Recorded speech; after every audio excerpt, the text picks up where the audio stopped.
한 주를 깔끔하게 마무리할 수 있도록 오늘 시장 분위기 그리고 지난 한 주간의 흐름까지 쭉 짚어보겠습니다. 두 분의 전문가와 함께하겠습니다. MTN 상상클럽 신기영 대표, 교보증권 백주훈 차장 나와 계십니다. 두 분 어서 오세요. 네, 안녕하십니까. 안녕하십니까. 자, 자동차에 대한 얘기 안 하려고 했는데 안 할 수가 없죠. 오늘 시장에서 또 많이 흐름이 좋지가 않았습니다. 첫 번째 이슈로 꼽아봤습니다. 화면으로 먼저 만나고 오겠습니다.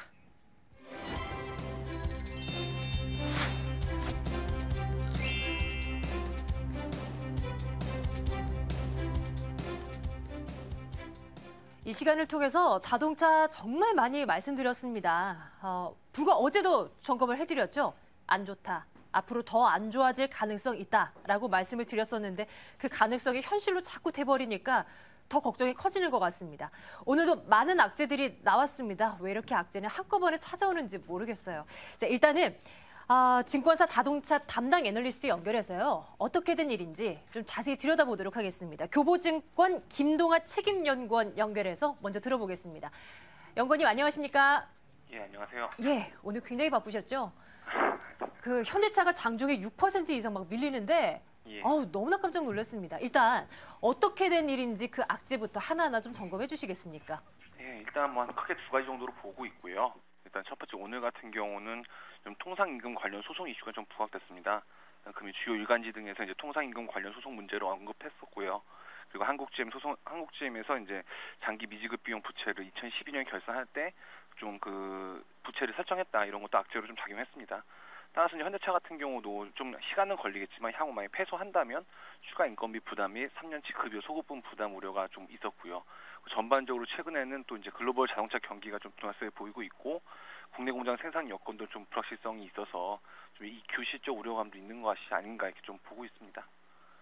소송 이슈 부분은 결과가 어떻게 나오느냐에 따라서 또 이제 그 주가에 미치는 영향이 좀 엇갈릴 것 같고요. 그것을 제외하고 놓고 보더라도 자동차주가 좀 다시 살아나기는 좀 어렵다고 보시는지 전략은 어떻게 가져가야 됩니까?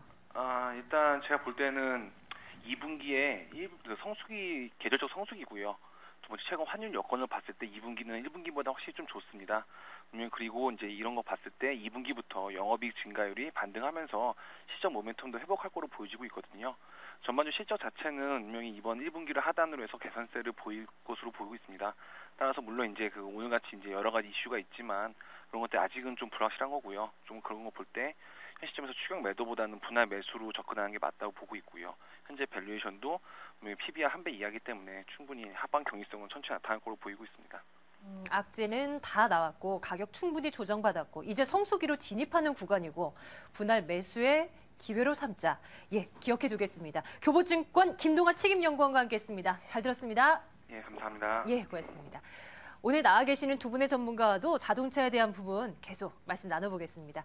네, 신기영 대표님께 어제 또 자동차에 대한 말씀 여쭤봤었는데 오늘 또 여쭤보게 됩니다. 하루 사이에 뭐 크게 바뀐 거는 없으시죠? 예, 크게 바뀐 거는 없습니다. 그러니까 제가 어저께 말씀을 드릴 때 뭐 당분간은 좀 관망세로 보는 게 좋겠다 그러셨잖아요. 이렇게 좀 말씀을 좀 드렸었고요. 그다음에 혹시라도 보유하고 계신 분들은 지금은 매도 시기가 늦었으니까 그대로 홀딩해서 가지고 가자 이렇게 어저께 좀 말씀을 드렸었습니다. 근데 그 시각은 지금도 변함없습니다. 어저께 제가 말씀을 드렸던 구간은 18만 원에서 20만 원 사이에 박스 구간으로 어저께 좀 말씀을 드렸었는데요. 지금 기술적인 흐름을 가지고 좀 살펴보도록 하겠습니다. 오늘 장중에 한때 18만 원 있는 자리 아래쪽으로 급격하게 내려가는 그런 모습이 보여지기도 했지만 종가상의 흐름의 움직임을 보면 일단 18만 원 위쪽에 안착하는 그러한 모습이 보여졌기 때문에 그렇다 그러면 일단은 이제부터는 기술적인 반등 수준이 좀 진행이 될 가능성이 높겠다 이렇게 말씀을 좀 드릴 수 있겠고요. 최근 근래에 외국인들이 어저께도 보여드렸지만요. 외국인들의 흐름을 살펴보면은 외국인들의 흐름 자체가 지금 계속적으로 공격적으로 매도를 취하는 그러한 모습이었습니다. 빨간색 라인인 거죠? 예, 그렇습니다. 빨간색 라인이 외국인들의 매도세인데요. 근데 오늘 같은 경우에도 외국인이 약 한 35만 주를 매도를 하는 그러한 모습이 보여졌는데 기관들은 그렇게 공격적인 매수는 아니지만 그래도 꾸준히 매수를 하는 이 파란색 선의 흐름이 보여지고 있습니다. 오늘 같은 경우에 기관이 약 한 2만 주 정도 그 정도를 매수를 하는 그러한 모습이 보여졌거든요. 그렇다 그러면 이제부터는 기관들 쪽에서 다소 좀 공격적인 매수가 들어오면서 약 한 20만 원 정도를 향해서 움직여 나가는 그런 과정이 나오지 않을까 이렇게 한번 예상을 한번 해보고요. 다만 20만 원을 돌파해서 움직여 나가려 그러면 아직까지는 여러 가지 확인할 부분이 많습니다.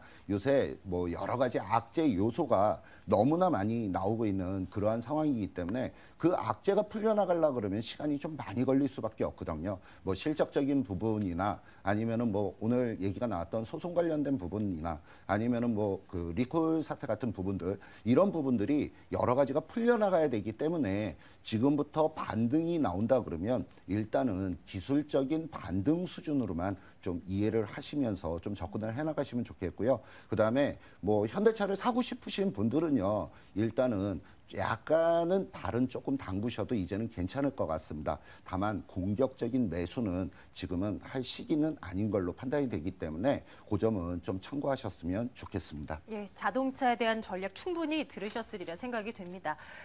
백주윤 차장님께는 이런 질문 드릴게요. 자동차가 이렇게 밀려난 반면에 오늘 시장에서 그래도 지수를 좀 상승으로 반전시키게끔 이끈 종목들은 있더라고요. 조선 나쁘지 않고요. 현대중공업 비롯해서 IT도 몇몇 종목들 중심으로 올라오고요. 또 철강도 조금 올라오는 것 같고 화학도 LG화학 이제 실적 내놓는데 좀 올라옵니다. 좀 본격적인 반등에 나섰다라고 보긴 이를 것 같고요. 기술적인 반등 자체가 조금 더 이어질 것 같습니까? 어때요? 예, 그렇습니다. 지금 시장은 일단 전체 조정 장세 속에 있는 상황이고요. 뭐 주도 업종이 나타나고 있지 않습니다. 업종 내 순환매와 그다음에 저가 메리트를 통한 트레이딩 구간 내에서의 짧은 반등들이 일어나고 있고요. 뭐 업황의 개선이 있더라고 하더라도 역시나 주도 업종과 그다음에 실적이 확인되지 않은 상황에서는 이러한 장세가 조금 더 유지될 것으로 판단을 하고 있습니다. 그 안에는 역시나 외국인을 중심으로 한 수급이 필요할 것이고요. 역시나 그 소비재라든지 이러한 업종들에 대해서 일단 하반기 이익 모멘텀이 좀 악화되고 있다는 부분들. 역시 이건 뭐 글로벌 경기 둔화에 대한 우려감이 시장에도 나타나고 있다라고 판단하고 있고요. 화학 업종 역시도 이러한 그 산업재 내에서의 기저효과, LG화학 같은 경우는 뭐 그동안 이제 하락폭들이 워낙 컸었고 거기에 대한 이제 기술적인 반등까지도 같이 낼 수 있었지만 그 구간 내에서 일단은 시장의 컨센서스를 윗도는 실적 발표를 했기 때문에 이제 반등에 나서고 있다라 보고 있습니다. 개별 기업의 이런 실적에 의해서 움직이고 있는 장세이기 때문에 실질적으로 업황의 개선을 볼 수 있는 것들의 척도는 역시나 IT 종목을 중심으로 해서 볼 수 있다라 판단하고 있고요. 그간에 파생과 연관되는 삼성전자를 위주로 한 현물 위주의 매매가 또 이루어지고 있기 때문에 사실상 시장의 베타 계수가 상당히 낮아지고 있습니다. 역시나 삼성전자가 그간의 장을 버텼다라고 하면 반대로 하반기 실적과 1분기에 좋은 실적들, 특히나 뭐 턴어라운드라든지 흑자 전환하고 있는 SK 하이닉스라든지 LG전자가 이러한 이제 바통을 물려받고 있고요. 추가적으로 1분기에 대한 어닝이 나온다라고 하면 역시나 IT 섹터가 가장 먼저 움직일 공산이 크기 때문에 역시나 IT 섹터를 꼭 매매하시지 않더라도 IT 섹터의 그 반등에 대한 모습들을 보이고 나서 시장에 좀 판단을 하시는 것이 맞다라고 판단하고 있습니다. 예. IT 이 실적 부분까지 점검해 주시네요. 역시나 주가를 끌어올리기 위한 첫 번째 조건은 실적입니다. 오늘 또 이 실적이 뒷받침되는 업종들 또 하나 오른 것들 있거든요. 두 번째 이슈로 담아봤습니다.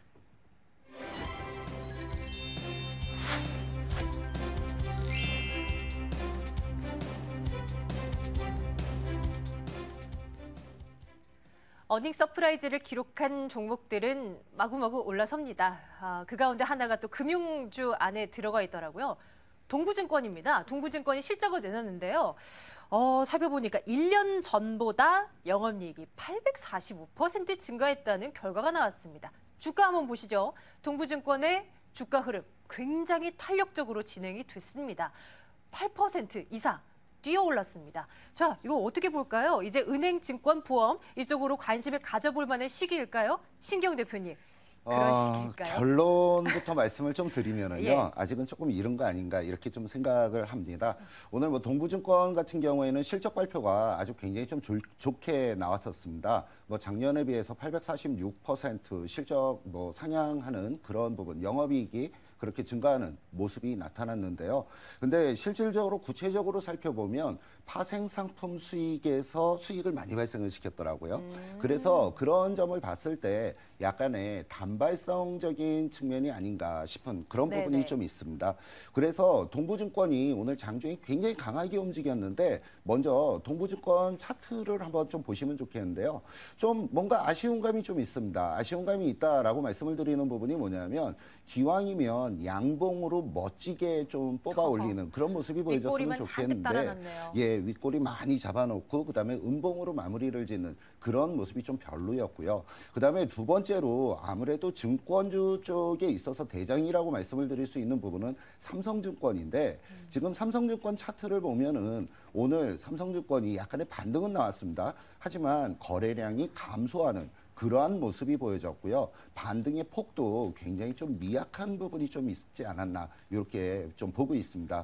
그래서 아직까지 전체적인 업종에 대한 어떤 개선세가 나타나기에는 지금 현재는 조금 이른 감이 좀 있고요. 그래서 일단 전체적으로 기술적인 반등 수준으로 일단은 이해해 주시는 게 지금 현재는 맞을 것 같습니다. 그래서 전체적으로 금융업종에 대해서도 일단 아직까지는 좀 관망 상태로 보자 이렇게 좀 말씀을 드리고 싶습니다. 네, 실적 부분, 결과, 그 수치상 얼마나 증가했는지 그 여부도 중요하지만 그 내용을 좀 들여다보는 것도 필요하겠죠. 백조원 차장님 말씀도 듣겠습니다. 금융업종에 대한 시각 어떠신지 오늘 보니까요. 수급을 보아하니 외국인과 기관 모두 보험업종을 좀 제법 많이 산 것으로 집계가 되고 있는데요. 워낙 살 게 없다 보니까 이런 쪽으로 좀 몰리고 있는 걸까요? 어떻게 해석 가능합니까?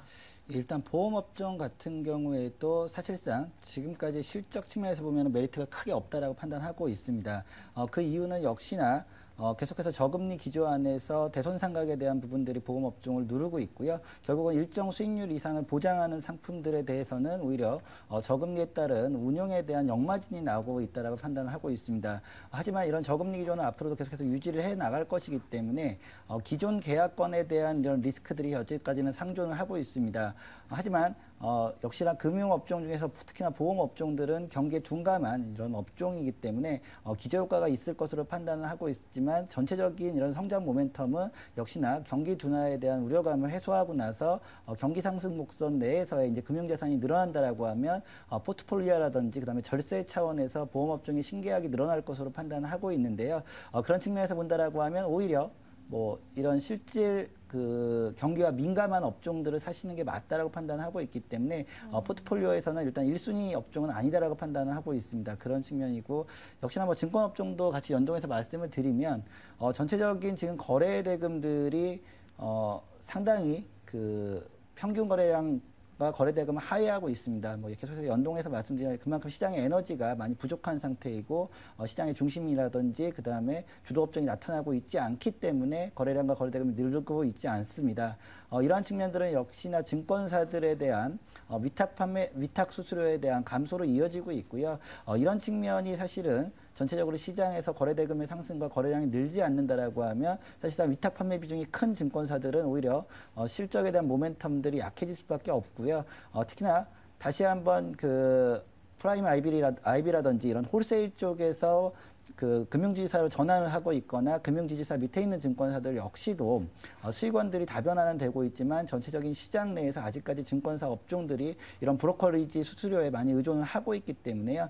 이런 측면에서 본다라고 하면 자산가치 대비 상당히 우수한 가격대에 있는 종목들은 꽤 많다라고 판단하고 있지만 역시 성장 모멘텀이 부재하다는 측면에서 본다라고 하면 역시 업종에 대한 의견은 그냥 중립 정도의 의견을 보여드릴 수가 있겠고요. 뭐 연동해서 은행업종까지 같이 말씀을 드린다라고 하면 그간의 저금리를 통해서 계속해서 시중에 있는 자금들이 단기 자금이죠. MMF라든지 투자를 하기 위해서 묶여 있지만 실질적으로 국내 시장에서 부동산이라든지 그다음에 은행을 통한 상품들 그다음에 주식시장으로 들어오는 이러한 자금들의 성격을 본다고 하면 좀 단기적인 성향이 상당히 강하기 때문에 네. 은행업종으로서도 역시나 예대만이를 많이 남겨야 된다. 예금이 많은 만큼 대출도 많이 시행을 해야 되지만 이런 대출금리, 실질적으로 운영할 수 있는 금리가 경기의 성장성과 같이 함께 움직일 것이기 때문에 아직까지 그 은행업종이 시장의 주도업종이라든지 시장을 비트하는 이런 수익률을 주기는 좀 어렵다라고 판단을 하고 있습니다. 돈이 자꾸자꾸 돌아야지 은행도 증권도 보험도 이렇게 살아날 텐데 딱 묶여 있으니까요. 여전히 1등 섹터로는 IT라고 보시는 것 같습니다. 자, 이제는 이렇게 시장이 부진하다고 해서 푸념하고 뭐 우울하고 실망하고 이러고 있을 시간이 없습니다. 앞으로 계속 내다보고 전략을 또 냉철하게 세우고 이런 자세가 필요할 것 같은데요. 자, 신경 대표님, 네. 다음 주에 우리가 꼭 유념할 만한 변수가 있다면 혹은 뭐 전략이 있다면 어떤 게 있겠습니까? 지금 제가 시장에 대해서 뭐 그동안 계속적으로 좀 부정적으로 좀 말씀을 많이 드려왔습니다. 지금 실적 시즌인데요. 실적의 어떤 개념보다는 사실 어떤 수급적인 요인이나 아니면은 심리적인 요인이 지금 훨씬 더 중요하다. 이렇게 좀 말씀을 드릴 수 있겠습니다. 뭐 오늘 같은 경우에도 거래소, 코스닥 외국인들이 전체적으로 매도하는 그러한 모습이 보여졌는데요.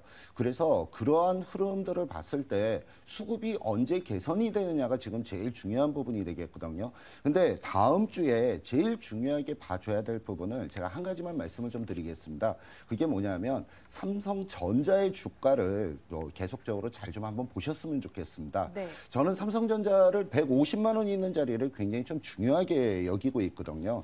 근데 어저께 외국인들이 삼성전자의 대량 매도 물량이 나왔었고요. 그다음에 오늘도 삼성전자에 대해서 대량 매도 물량이 나오는 그런 모습이었습니다. 오늘 뭐 삼성전자가 하락폭을 좀 축소시키기는 하는 그런 모습이 좀 보여졌지만 다음 주 주초에 삼성전자가 이 150만 원을 제대로 돌파를 할 것이냐 아니면 돌파를 못 할 것이냐. 지금 현재 뭐 어떤 분들한테 여쭤봐도 IT 쪽이 업황이 제일 좋다 그러거든요. 그래서 삼성전자를 필두로 움직이는 이 IT 쪽에 150만 원 탈환을 빠른 시간 내에 하느냐 그렇다 그러면 시장은 어느 정도는 다시 상승으로 움직여 나갈 수 있겠지만 다음 주 주초에 삼성전자가 150만 원 탈환을 못하고 추가적인 하락이 나온다 그러면 외국인들의 매도세에 의해서 전체적인 시장 분위기가 다시 또 안 좋아질 수도 있다라는 점, 요 점을 꼭 좀 염두에 두셨으면 좋겠습니다. 예, 알겠습니다. 삼성전자를 이제 지표 삼아서 한번 보자라는 다음 주에 대한 전략 말씀해 주셨어요. 백주현 차장님께서도 전략 가지고 오셨죠. 다음 주 어떤 전략 유효하겠습니까? 예, 일단 그간의 시장을 본다라고 하면 오히려 이제 지수에 연동하기보다는 개별 종목들에 대한 움직임이 상당히 좋고요. 뭐 시가총액 상위 종목들도 마찬가지입니다. 연일 하락하던 종목들이 하루에 4, 5%씩 기술적인 반등을 하는 모습들을 보여주고 있는데요. 그만큼 시장에 접근하는 자체가 상당히 어렵다라고 판단하고 있습니다. 역시나 좀 관망적인 자세가 필요할 것으로 판단하고 있고요. 서두에 연구원님께서 말씀해 주신 대로 역시나 수급상에 대한 전환이 보여야 것으로 판단하고 있습니다. 근 3개월간 외국인을 중심으로 해서 매도가 계속해서 일어나고 있기 때문에 시장이 전반적으로 에너지를 갖지 못하고 있고 특히나 이런 외국인들의 매도 업종들이 시장 내에서 그 시가총액 상위 종목들에 몰려 있다라는 측면을 본다라고 하면 역시나 이런 수급 개선을 하지 않고는 시장이 에너지를 갖기는 좀 어렵다라고 판단하고 있습니다. 전체적으로 시장에 대한 포트폴리오 비중을 조금 더 작게 갖고 와야 된다는 생각을 하고 있고요. 현재 구간 내에서 특히나 IT, 이익 개선이 보이는 업종들은 물론 저가 매수 갖고 분할 매수하는 전략은 유효하다고 판단하고 있습니다. 물론 IT 섹터 다음에 하반기를 기대한다라고 하면 글로벌 경기와 함께 가장 먼저 움직일 수 있는 게 경기 민감주라고 할 수 있겠죠. 물론 거기에는 IT라든지 자동차가 포함이 돼 있다고 판단하고 있습니다. 저가 메리트를 갖고 가는 종목들에 대한 분할 매수 관점을 유지를 할 수가 있겠지만 어느 한 종목이라든지 한 업종에 좀 포트폴리오 비중을 높이는 것들은 사실상 현재 구간 내에서는 이익 기대치가 높지 않을 수밖에 없다고 판단하고 있습니다. 충분히 시장이 에너지를 갖고 추세적인 상승을 하기 전에는 그 시그널들 분명히 보인다고 판단하고 있습니다. 환율에 대한 문제, 수급에 대한 문제들을 좀 체크하시면서 편안하게 시장을 좀 한 발짝 떨어져서 보는 관망적인 자세가 필요할 것으로 생각하고 있습니다. 자, 이제 마무리하겠습니다. 시장 보기 시시각각을 통해서 오늘장 이슈가 됐던 부분들 점검했습니다. 신기영 대표의 보다 구체적인 내용들 잠시 뒤 이어지는 코너죠. 신기영의 신세계에서 확인하시고요. 이 시간은 이제 두 분 인사드리겠습니다. 교보증권 백주현 차장, MTN 상상클럽 신기영 대표와 함께했습니다. 고맙습니다. 네, 감사합니다.